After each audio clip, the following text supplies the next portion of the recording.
Philippines ay hindi binanggit sa Biblia. Bakit wala? Simple lang dahil ito ay modernong pangalan.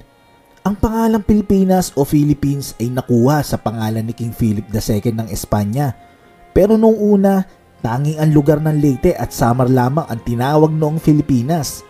Matapos yun, ang buong arkipelago na sakop ang lahat ng isla nito ay tinawag ng Las Islas Filipinas. Pero nagsimula talaga sa Samar at Leyte ang pangalang Pilipinas.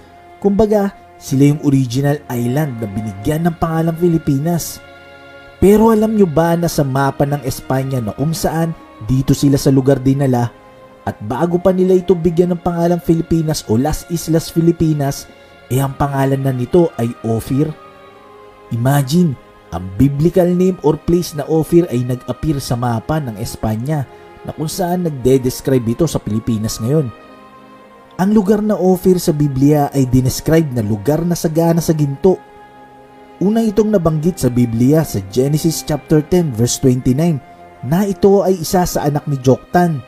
Ito na yung angkan o kaapu-apuan na ni Noah na binanggit matapos yung pagbaha. Sabi rito, Ophir, Havilah, and Jobab, all these were sons of Joktan. Trivia lang, alam nyo ba na karamihan sa lugar o bansa sa panahon natin ngayon, nagsimula ito sa pangalan ng tao noon na naging tribo o angkan. Halimbawa, ang Israel ay nagmula kay Jacob na kung saan sa 12 anak niya, dito nagsimula ang 12 tribes of Israel. Ganon din sa Egypt, Libya at Canaan. Alam nyo ba na itong tatlong to magkakapatid ito na apo ni Noah sa anak niyang si Ham? Ibig sabihin, apo ni Noah si Egypt.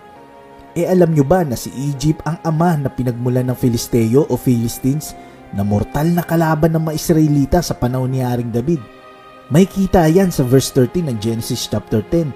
Sabi nga sa verse 20 na ang lahi ni Ham ay nanirahan sa iba't ibang lupain at naging iba't ibang bansa na may kani-kanilang wika. Ibig sabihin, ang lugar ng Ophir ay nagmula kay Ophir na kaapu-apuan ni Noah.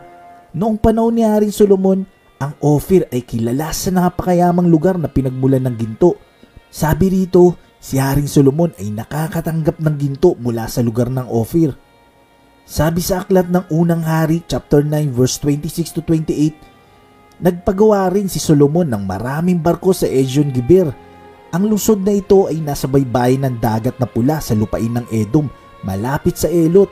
Upang tulungan ng mga tauhan ni Solomon, pinadalan siya ni Hiram ng sarili niyang tauhan na sanay na mandaragat. Pumunta sila sa Ophir at pagbalik ay nag-uwi sila ng